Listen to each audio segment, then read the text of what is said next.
इस वीडियो में मैंने मास मार्केट गाड़ियों के बारे में बात किया एंड टू बी ऑनेस्ट ये गाड़ियाँ वो लोग लेते हैं जिनके पास व्हाइट मनी होता है और ये लोग अपना पैसा खून पसीने की मेहनत से कमाते हैं और इतनी मेहनत से कमाए हुए 1000 रुपए भी अगर बर्बाद हो जाए तो कितना खराब लगता है वो चीज हम सब जानते हैं। और गाड़ियाँ तो फिर भी लाखों की चीज होती है, इसलिए मैंने 10 गाड़ी का लिस्ट बनाया जिनको खरीदना बिल्कुल भी सेंस नहीं बनाता है। इनमें से कुछ गाड़ियाँ ऐसी है जिसमें आपको मेजर रिलायबिलिटी इश्यूज देखने को मिलेगी, कुछ गाड़ियाँ ऐसी है जो कि बिल्कुल ही ओवर प्राइस है और दूसरी गाड़ी में आपको सेम प्राइस में या फिर इससे कम पैसों में ज्यादा वैल्यू मिल जाती है। और इसमें से कुछ गाड़ियाँ ऐसी भी है जो कि लोग दूसरों के इन्फ्लुएंस में आके या फिर बस हवाबाजी करने के लिए ले लेते हैं और फिर बाद में पछताते हैं। तो वीडियो के अंत तक जरूर से देखिएगा क्योंकि ये आपके या फिर आपके किसी करीबी के लाखों रुपए बर्बाद होने से बचा सकती है। तो मेरा नाम है अनिरुद्ध सूर्यवंशम, आप लोग देख रहे हैं एसवी कार्स। चलिए वीडियो को स्टार्ट करते हैं। तो हमारे लिस्ट की जो पहली गाड़ी है जिसमें आपको अपना पैसा बर्बाद बिल्कुल भी नहीं करना है वो है स्कॉर्पियो क्लासिक का बेस वेरिएंट। भाई ये गाड़ी ऑन रोड 15 लाख रुपए की आती है और इतने पैसे में आप इससे ज्यादा बकवास गाड़ी ले ही नहीं सकते हैं। सबसे पहले अगर हम लोग बाहर की तरफ देखें तो भाई आपको 15 लाख रुपए में मिल क्या रहा है। आधी गाड़ी आपको बिना पेंट की मिलेगी, सारे के सारे हेलोजन लाइट्स मिलेंगे, कोई भी डीआरएल नहीं है इस गाड़ी में, ऊपर की तरफ आपको रूफ रेल्स नहीं मिलेगा, ना ही कोई स्पॉइलर है और नीचे की तरफ आपको स्टील रिम्स मिलेंगे जिसकी वजह से इस गाड़ी के लुक्स बहुत ही ज्यादा भद्दा और बकवास दिखता है। और अगर हम लोग अंदर की तरफ देखें तो भाई इस गाड़ी में आपको फीचर्स के नाम पे बस एक एसी मिलेगा एंड दैट्स इट, और कुछ भी नहीं है इस गाड़ी में। इवन इस 15 लाख रुपए की गाड़ी में आपको एक बेसिक सा ऑडियो सिस्टम तक नहीं मिलता है, तो भाई बाकी फीचर्स के बारे में तो भूल ही जाओ। और इस गाड़ी का जो डैशबोर्ड और डोर पैनल्स है ना वो भी एकदम सस्ता सा डिजाइन वाला है और सब कुछ एकदम चीप क्वालिटी का है। सेफ्टी के मामले में भी ये गाड़ी बिल्कुल 0 है, 0 स्टार सेफ्टी रेटिंग है इस गाड़ी में। बस इस गाड़ी में आगे की तरफ 2 एयरबैग्स आते हैं। हाँ, इस गाड़ी का साइज बहुत ही ज्यादा अच्छा है और इस गाड़ी में आपको इंजन भी काफी डिसेंट मिल जाता है। 2.2 लीटर का एमॉक डीजल इंजन है जो कि आपको काफी अच्छा पावर निकाल के देता है और ये इंजन काफी ज्यादा रिफाइंड भी है। लेकिन इन दोनों चीजों के अलावा इस गाड़ी में आपको और कुछ भी नहीं मिलता है। उसके बावजूद स्कॉर्पियो क्लासिक का बेस वेरिएंट बहुत ही ज्यादा बिकता है क्योंकि भाई लोग सोचते हैं कि अगर ये लोग ये गाड़ी ले लेंगे तो भाई लोग समाज में अलग ही इज्जत मिल जाएगा, मस्त हवाबाजी करेंगे इस गाड़ी से लोग, जो कि बिल्कुल ही गलत है। अगर आप लोग ऐसे इमोशंस में आके बाइंग डिसीजन लोगे तो फिर बाद में बहुत ही ज्यादा पछताना पड़ेगा क्योंकि ऑब्वियसली ऐसे डब्बे जैसी दिखने वाली गाड़ी तो कोई चलाएगा नहीं। लोग इस गाड़ी को लेते हैं और सीधा करोल बाग जैसी कोई मार्केट में पहुंच जाते हैं, फिर वहाँ पे बहुत सारा ड्रिलिंग और वायरिंग करा के इस गाड़ी को टॉप मॉडल जैसा बना देते हैं, जिससे ये गाड़ी दिखने तो अच्छी लगती है लेकिन इससे प्रॉब्लम भी बहुत सारा होता है। जैसे सबसे पहले तो भाई आपको इतना सारा काम कराने में मिनिमम 2 से 3 लाख रुपए लग जाएंगे। उसके बाद क्योंकि गाड़ी में इतना सारा आफ्टर मार्केट काम हुआ है उसकी वजह से गाड़ी का वारंटी भी अवॉइड हो जाता है, जिससे मान लीजिए अगर आपको बाद में पता चलता है कि आपकी गाड़ी में कोई मैन्युफैक्चरिंग डिफेक्ट है तो भाई आपको कंपनी से कोई भी सपोर्ट नहीं मिलेगा और सारा खर्चा आपको खुद ही उठाना पड़ेगा। और अगर मान लीजिए कभी आपका एक्सीडेंट होता है तो उसमें इंश्योरेंस क्लेम करने में भी बहुत दिक्कत आएगा और शायद इंश्योरेंस क्लेम हो भी ना। एंड लास्टली आफ्टर मार्केट में आपको कैसा काम का क्वालिटी मिलेगा उसका भी कोई गारंटी नहीं होता है। अगर ये लोग आपका गाड़ी एक बार खोल देंगे ना तो भाई आपका गाड़ी से हमेशा रैटल नॉइज आता रहेगा और प्लस आग वाग लगने का भी चांसेस बढ़ जाता है। तो ओवरऑल देखा जाए तो भाई 15 लाख रुपए में आप ये गाड़ी ना ही ले तो ही ज्यादा बेटर है क्योंकि 15 लाख रुपए में आपको इससे 1000 गुना ज्यादा बेटर गाड़ियां मिल जाएगी जिसमें आपको बेटर परफॉर्मेंस मिलेगा, ज्यादा फीचर्स मिलेंगे और सेफ्टी भी अच्छा रहेगा। और अब हम लोग चलते हैं हमारे लिस्ट की सेकंड गाड़ी की तरफ जो कि है MG की एस्टर। तो ये गाड़ी ऑन रोड 11 से 18 लाख रुपए के बीच में मिलती है और ये इंडिया का सबसे ज्यादा कॉम्पिटेटिव प्राइस सेगमेंट है क्योंकि इस सेगमेंट में आपको Hyundai की Creta, Kia Seltos, Maruti Suzuki grand Vitara और स्कोडा कुसाक टाइप की गाड़ियां मिल जाती है जिनके पास खुद का यूएसपी है। यूएसपी मतलब होता है यूनिक सेलिंग पॉइंट। जैसे मान लीजिए अगर आपको एक ऑलराउंडर गाड़ी चाहिए जिसमें आपको परफॉर्मेंस, कंफर्ट और हर चीज एकदम डिसेंट मिले तो आप Hyundai की क्रेटा ले सकते हैं। अगर आपका प्रायोरिटी है माइलेज और रिलायबिलिटी तो आप मारुति सुजुकी ग्रैंड विटारा ले सकते हैं और अगर आपको परफॉर्मेंस चाहिए तो आप उसके लिए स्कोडा की कुसाक ले सकते हैं। और ये सारी चीजें इन गाड़ियों की यूएसपी है और ये गाड़ियां अपना यूएसपी प्रोवाइड करने के साथ बाकी चीजें जैसे कि कंफर्ट और फीचर्स वगैरह में भी लैग नहीं करती है। वो सारी चीजें भी इन गाड़ियों में काफी डिसेंट है। लेकिन MG एस्टर का सीन ऐसा नहीं है। हाँ, इस गाड़ी में आपको फीचर्स बहुत ही सारे मिल जाते हैं लेकिन most of the features gimmicky है। और MG एस्टर में आपको एक ही इंजन का ऑप्शन मिलता है जो है 1.5 लीटर का पेट्रोल इंजन जो कि ऑन पेपर तो काफी डिसेंट पावर निकालता है पर रियल लाइफ में इस इंजन का परफॉर्मेंस बिल्कुल भी अच्छा नहीं है। बहुत ही लो आरपीएम में ये इंजन रेडलाइन हो जाता है और इंजन का परफॉर्मेंस आपको बहुत ही ज्यादा लैगी फील कराएगा। और बाकी MG की गाड़ी है तो भाई इसका रिलायबिलिटी और रिसेल भी उसी टाइप का है। और आप लोग सोच रहे होंगे कि परफॉर्मेंस खराब है तो माइलेज इस गाड़ी का अच्छा होगा, लेकिन वो तो और भी ज्यादा खराब है।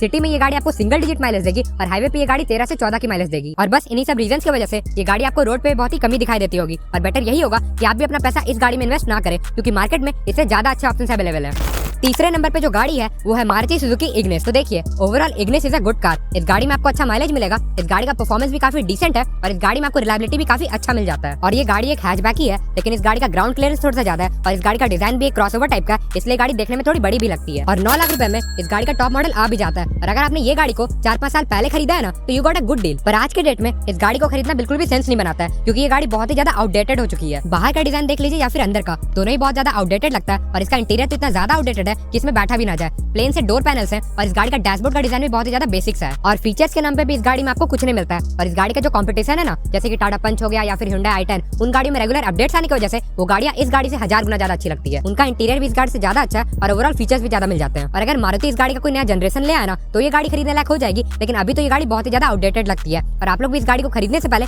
एक बार अच्छे से सोच लीजिएगा। 4th नंबर पे है जीप कंपास और जीप मेरिडियन का टॉप मॉडल्स, सिर्फ और सिर्फ टॉप मॉडल्स। ओके, तो इन गाड़ियों का बुराई करने से पहले इन गाड़ियों में अच्छा क्या है वो देख लेते हैं। तो जीप कंपास और meridian proper real medium size SUV है जिसमें आपको 4x4 भी मिल जाता है और जीप कंपनी पूरे दुनिया भर में ऑफ रोडिंग के लिए जानी जाती है और इन गाड़ियों में भी आपको ऑफ रोडिंग वाला डीएनए तो मिलता है भाई। और इन गाड़ियों का बिल्ड क्वालिटी भी एकदम सॉलिड है और हर जगह इन गाड़ियों में अच्छा क्वालिटी का मटेरियल यूज किया गया है और इंजन भी इन गाड़ियों में आपको काफी बढ़िया मिलता है। जीप का खुद का 2 लीटर का डीजल इंजन है जो कि 170 हॉर्स पावर और 350 एनएम का टॉर्क बनाता है और दोनों ही गाड़ियों में आपको एक ही इंजन ऑप्शन मिलता है और कोई भी पेट्रोल इंजन अवेलेबल नहीं है। तो ये तो हो गई अच्छी बात है इन गाड़ियों के बारे में। अब आपको बताता हूँ कि आपको इन गाड़ियों का टॉप मॉडल क्यों नहीं लेना चाहिए। भाई जीप कंपास का top model on road 35 lakh rupees का पड़ता है और जीप मेरिडियन का top model on road 42 lakh rupees का मिलता है जो कि बहुत ही ज्यादा ओवर प्राइस्ड है। 42 लाख रुपीज एक मीडियम साइज एसयूवी के लिए बहुत ही ज्यादा होता है और जीप कंपास तो मीडियम साइज है ही और जीप मेरिडियन भी मीडियम साइज ही एसयूवी है, बस उसको खींच के थोड़ा सा लंबा किया हुआ है और 2 एक्स्ट्रा सीट्स मिलते हैं जो कि ऐसे भी यूजलेस ही है। हाँ मैं मानता हूँ इन गाड़ियों में आपको ऑफ रोडिंग काफी अच्छा मिलता है लेकिन फॉर्च्यूनर लेवल का भी ऑफ रोडिंग की गाड़ियां नहीं कर सकती है और इन गाड़ियों का प्राइस अब फॉर्च्यूनर जितना ही पहुंच गया और रिलायबिलिटी जीप कंपास और मेरिडियन का एवरेज है। और अगर कोई आदमी जीप कंपास लेना चाहता है उसका ड्राइविंग डायनामिक्स की वजह से तो मैं उसको रेकमेंड करूंगा कि वो उसका लोअर या फिर मीडियम वेरिएंट्स ले क्योंकि उन गाड़ियों में भी आपको फीचर्स तो ठीक ठाक मिल ही जाते हैं और प्लस इंजन तो सेम ही है और प्राइस भी इन वेरिएंट्स का थोड़ा बहुत सेंस बनाता है। हाँ इन वेरिएंट्स में आपको 4x4 नहीं मिलेगा लेकिन to be honest 90% of the time कोई भी 4x4 यूज नहीं करता है और बिना 4x4 के भी आपको सेम ही फील मिलेगा almost. And overall jeep compass या फिर जीप मेरिडियन लेना है तो उसका लोअर या फिर मिडिल वेरिएंट से लीजिएगा, टॉप मॉडल बिल्कुल भी मत लीजिएगा क्योंकि पैसों का वो बर्बादी है।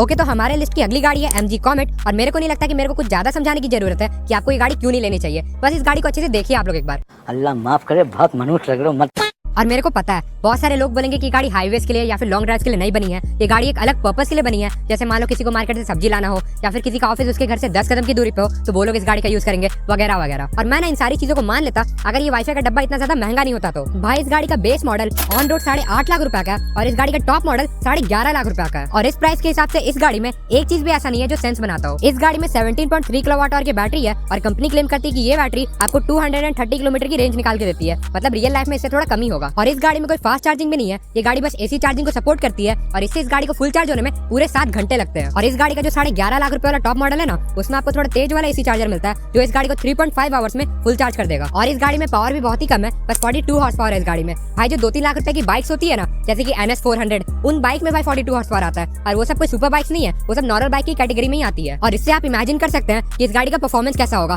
भाई ये गाड़ी 100 की स्पीड टच तक नहीं कर सकती है और कुछ लोग बोलते हैं कि ये गाड़ी सिटी कम्यूट के लिए बेस्ट है। भाई इस गाड़ी में आपको ना ओवरटेक करने में भी दिक्कत आएगा और इस गाड़ी में 2 ही लोग कंफर्टेबली सामान के साथ बैठ पाएंगे। और अगर आप सोचेंगे कि अपने 4-5 दोस्तों के साथ सिटी में कोई रेस्टोरेंट चले जाए तो ये गाड़ी उसमें भी आपका बेइज्जती करा के रख देगी। और इस गाड़ी का क्रैश टेस्ट नहीं हुआ है लेकिन फिर भी इस गाड़ी में सेफ्टी बिल्कुल जीरो ही है, इवन स्विफ्ट वगैरह से भी खराब है क्योंकि कम से कम उन गाड़ी में आपको क्रम्पल जोन तो मिलता है, इस गाड़ी में क्रम्पल जोन ही नहीं है। और बाकी और भी बहुत सारी कमियां है इस गाड़ी में लेकिन मेरे ख्याल से इतना कमी बताना इनफ है कि आपको ये गाड़ी क्यों नहीं लेनी चाहिए। और मैंने इस गाड़ी को बहुत ही फ्रीक्वेंटली रोड पे देखा है, मतलब बहुत सारे लोग इस गाड़ी में अपना पैसा बर्बाद कर चुके हैं लेकिन मेरी वीडियो जो लोग देखते हैं उनका पैसा मैं ऐसी गाड़ी में बर्बाद कभी नहीं होने दूंगा। इसी बात पे यार वीडियो को लाइक और चैनल को सब्सक्राइब जरूर से कर दीजिएगा। और अगर आपने पहले से सब्सक्राइब कर रखा है तो यार थैंक यू सो मच, आपसे अच्छा आदमी इस दुनिया में कोई नहीं है। बाकी हम लोग टॉपिक पे वापस आते हैं और चलते हैं हमारे लिस्ट की 6th गाड़ी की तरफ जो कि है सिट्रॉन EC3। और आप लोगों ने इस गाड़ी को रोड पे बहुत ही कम देखा होगा क्योंकि ये गाड़ी बिकती ही बहुत कम है और उसके पीछे एक्चुअल रीजंस भी है। जैसे सबसे पहले आपको मेन रीजन बताता हूँ जो कि है इस गाड़ी का परफॉर्मेंस। सिट्रॉन EC3 नॉर्मल वाली C3 का इलेक्ट्रिक वर्जन है। इस गाड़ी में आपको 29.2 किलोवाट आवर की बैटरी मिलती है जो कि रियल लाइफ में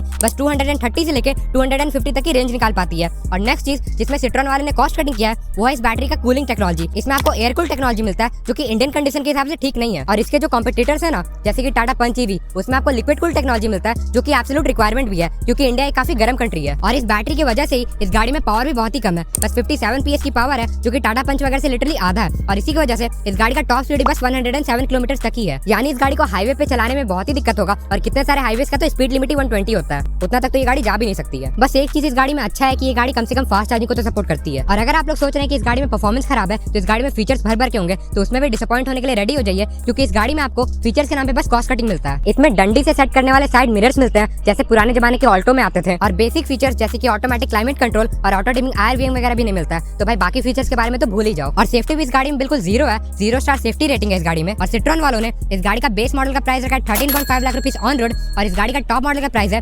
14.5 लाख रुपीस ऑन रोड। और बस इसीलिए इस गाड़ी की सेल बिल्कुल भी नहीं होती है, हर महीने बस 80 से 100 यूनिट्स के बीच में बिकती है गाड़ी। और जो लोग भी इस गाड़ी को ले रहे हैं ना भाई वो लोग से लिटरली अपने पैसों में आग लगा रहे हैं क्योंकि मार्केट में इससे कई गुना ज्यादा अच्छे ऑप्शंस अवेलेबल हैं। एनीवेज हम लोग अपने लिस्ट की 7th गाड़ी की तरफ चलते हैं और ये भी सिट्रॉन की तरफ से है जो कि सिट्रॉन C5 एयर क्रॉस। ये एक मिड साइज क्रॉसओवर है और ये इस ब्रांड की सबसे फ्लैगशिप गाड़ी है। इस गाड़ी का on road price 44 lakh rupees का है। और इस प्राइस के हिसाब से इस गाड़ी में आपको डिसेंट अमाउंट के फीचर्स मिल जाते हैं और इस गाड़ी में परफॉर्मेंस भी काफी अच्छा है। 2 लीटर का डीजल इंजन है जो कि 174 हॉर्स पावर और 400 Nm का टॉर्क बनाता है। और इस गाड़ी का मेन पॉइंट ये है कि ये गाड़ी बहुत ही ज्यादा कंफर्टेबल है। आगे पीछे दोनों के सीटों में आपको बढ़िया कंफर्ट मिलेगा और इस गाड़ी का फिट एंड फिनिश भी एकदम टॉप नॉच है। और इस प्राइस सेगमेंट में इस गाड़ी का राइड क्वालिटी सबसे बेस्ट है। और इतना सब कुछ होने के बावजूद मैं आपको बोलूंगा कि आपको ये गाड़ी अवॉइड करनी चाहिए क्योंकि सिट्रॉन C5 एयरक्रॉस इंडिया की one of the most depreciating car है। इस गाड़ी का वैल्यू ना खरीदने के बाद बिल्कुल पत्थर की तरह गिरता है। अगर आज के डेट में आप इस गाड़ी को 44 लाख रुपीस में खरीदोगे ना तो बस 2-3 साल बाद ही आपको रीसेल मार्केट में इस गाड़ी का वैल्यू 19 से 20 लाख रुपए मिलेगा। मतलब बस गाड़ी लेने के 2-3 साल बाद ही ये गाड़ी अपना 50% से ज्यादा वैल्यू लूज कर देती है और बाकी गाड़ी जैसे कि फॉर्च्यूनर वो 2-3 साल बाद भी अपना 80 to 90% वैल्यू रिटेन कर पाती है। और ये जो डेप्रिसिएशन वाला प्रॉब्लम है ना वो बस इस गाड़ी में नहीं बल्कि सिट्रॉन की हर गाड़ी में देखने को मिल जाता है। सिट्रॉन की गाड़ी का रीसेल वैल्यू बिल्कुल भी नहीं मिल पाता है। और प्लस सिट्रॉन का ना सर्विस नेटवर्क भी बहुत ही छोटा है, यानी आपको इन गाड़ियों का सर्विसिंग कराने में भी दिक्कत आएगा। और लास्टली ये जो ब्रांड है ना सिट्रॉन मेरे को बहुत ही ज्यादा लेजी टाइप का लगता है। जैसे कि बाकी ब्रांड्स है ना टाटा या महिंद्रा वो लोग अपनी गाड़ी का हमेशा फेसलिफ्ट निकालते रहते हैं और वो लोग हमेशा एड वगैरह चलते रहता है, लेकिन ये ब्रांड ना ऐसा कुछ नहीं करता है। ये लोग बस आए हैं इंडिया में 2-3 गाड़ियां लॉन्च कर दी और तब से बस सो ही रहे हैं, जो कि बिल्कुल भी सही बात नहीं है। ऐसे आप इंडियन कस्टमर का ट्रस्ट कैसे जीतोगे। बट एनीवेज मैं बस इतना बोलना चाहता हूँ कि सिट्रॉन ब्रांड की हर गाड़ी में आपको रीसेल वैल्यू का और सर्विस सेंटर का दिक्कत देखने को मिलेगा। और अगर आप इस ब्रांड की कोई भी गाड़ी लेने वाले हो तो इस बात को जरूर से कंसिडर करिएगा। नेक्स्ट 8 नंबर पे जो गाड़ी है वो बहुत ही ज्यादा स्पेशल है क्योंकि ये गाड़ी को लैम्बोर्गिनी उरुस, डिफेंडर और मिनी कूपर सबसे कंपेयर किया जाता है क्योंकि भाई इस गाड़ी का बनावट ही ऐसा है कि इस गाड़ी को कोई टक्कर ही नहीं दे पाता है। मेरे ख्याल से आप लोगों ने इस गाड़ी को गेस कर लिया होगा अभी तक। इट्स नन अदर है जिसमें सबसे पहला डाउनसाइड मेरे को इस गाड़ी का लुक्स और डिजाइन लगता है। भाई मारुति ने इस गाड़ी का डिजाइन को ऐसा रखा है कि बस किसी तरीके से इस गाड़ी को एसयूवी का नाम दिया जा सके, बट रियलिटी में ये एक छोटी साइज की हैचबैक ही है जिसको बस खींच के ऊंचा बनाया हुआ है। और भाई इस गाड़ी का लुक्स, इसके बारे में क्या ही बोले। आई नो लुक्स एक सब्जेक्टिव थिंग होता है और सबका अलग अलग होता है, पर इस गाड़ी का लुक्स हर साइड से इतना ज्यादा भद्दा है कि आई एम श्योर इस गाड़ी का लुक्स किसी को पसंद नहीं आता होगा। और इसका लुक्स खुद में एक रीजन है कि आपको ये गाड़ी क्यों नहीं लेनी चाहिए। और इस गाड़ी का जितना लुक्स खराब है ना उतना ही खराब इस गाड़ी का सेफ्टी भी है। देखिए मारुति की गाड़ी में आपको सेफ्टी उतनी अच्छी नहीं मिलती है, उसके बाद भी लोग इनकी गाड़ी को एक्सेप्ट कर लेते हैं, पर एस्प्रेसो का सेफ्टी इतना ज्यादा खराब है ना कि भाई ये एक्सेप्टेबल ही नहीं है। ग्लोबल एनकैप ने एस्प्रेसो को एडल्ट ऑक्यूपेंट्स के सेफ्टी के लिए 1 स्टार दिए हैं, जिसमें एस्प्रेसो ने 20.3 स्कोर किया है आउट ऑफ 34। और चाइल्ड ऑक्यूपेंट्स के सेफ्टी के लिए एस्प्रेसो को 0 स्टार मिले, जिसमें इसने बस 3.5 स्कोर किया आउट ऑफ 49। इसका मतलब आप लोग समझ रहे हैं, जो लोग भी इस गाड़ी को खरीद रहे हैं ना भाई वो लोग अपनी जान से लिटरली खिलवाड़ कर रहे हैं, खासकर अपनी बच्चों की जान से। और ये जो इस गाड़ी का अजीब सा टॉल बॉय वाला डिजाइन है ना ये इस गाड़ी को और भी ज्यादा अनसेफ बनाता है। बस 80 to 90 की स्पीड ये गाड़ी जब टच करती है इस डिजाइन की वजह से इस गाड़ी का हैंडलिंग बहुत भयंकर तरीके से खराब हो जाता है। और इतने स्पीड पे आपने कोई पॉटहोल हिट किया या फिर थोड़ा सा कट लिया तो ये गाड़ी तुरंत ही पलट जाएगी, क्योंकि ये गाड़ी पतली और ऊंची है। इस गाड़ी का सेंटर ऑफ ग्रेविटी पूरा ऊपर की तरफ है और अगर ये गाड़ी पलटी ना तो भाई अंदर बैठे लोगों को इतना भयंकर तरीके से चोट लगेगा ना कि बताया भी नहीं जा सकता है, क्योंकि इस गाड़ी के इंटीरियर में बहुत ही सारा जगह एक्सपोज्ड मेटल है जिसको कवर नहीं किया गया है। एंड ओवरऑल सेफ्टी इस गाड़ी में बहुत ही मेजर कंसर्न है। और इसका जो कॉम्पिटिटर्स है ना जैसे कि रेनॉल्ट क्विड या फिर ऑल्टो, मेरे को लगता है वो सब इससे मच बेटर ऑप्शन है। और अगर कोई आदमी इस सेगमेंट की गाड़ी ले रहा है ना तो मैं उसको बोलूंगा कि अपना बजट थोड़ा सा बढ़ा के टाटा पंच का बेस मॉडल ले ले तो ज्यादा बेटर है और जितना हो सके एस्प्रेसो को अवॉइड ही करना चाहिए।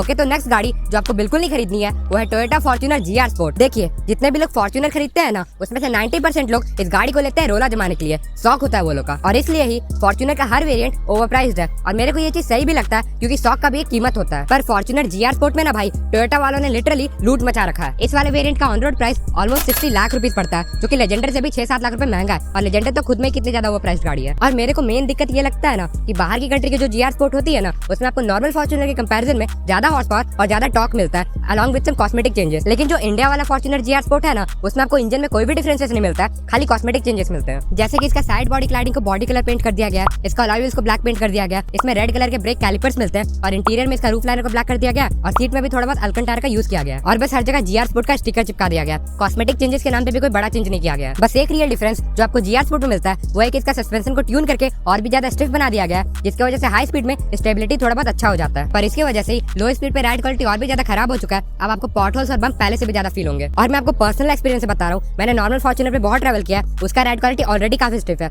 और इसमें तो सस्पेंशन को और भी ज्यादा स्टिफ बना दिया गया, तो इसका राइड क्वालिटी कैसा होगा आप लोग इमेजिन कर सकते हैं। एंड अभी जो फॉर्च्यूनर में 360 डिग्री कैमरा और नियो ड्राइव वाला सिस्टम मिलना शुरू हुआ है ना वो चीज भी आपको GR स्पोर्ट में नहीं मिलेगा। एंड ओवरऑल मैं ये बोलूंगा अगर कोई GR स्पोर्ट लेने का सोच रहा है ना तो प्लीज इसको मत लीजिए। आप फालतू के स्टिकर के 5-6 लाख रुपए क्यों वेस्ट करना चाहते हैं। बेस्ट यही होगा कि आप नॉर्मल फॉर्च्यूनर ले लीजिए। और अगर आपको लग रहा है कि मेरे दोस्तों के पास भी नॉर्मल फॉर्च्यूनर है, इससे मेरा रोला नहीं जम पाएगा, तो आप लेजेंडर भी ले सकते हैं, वो भी काफी ओवर प्राइस है। पर GR स्पोर्ट तो बिल्कुल भी मत लीजिएगा, वो हद से ज्यादा पैसों को बर्बादी है। पैसे बचा के आप बाद में डिफेंडर ले लीजिएगा।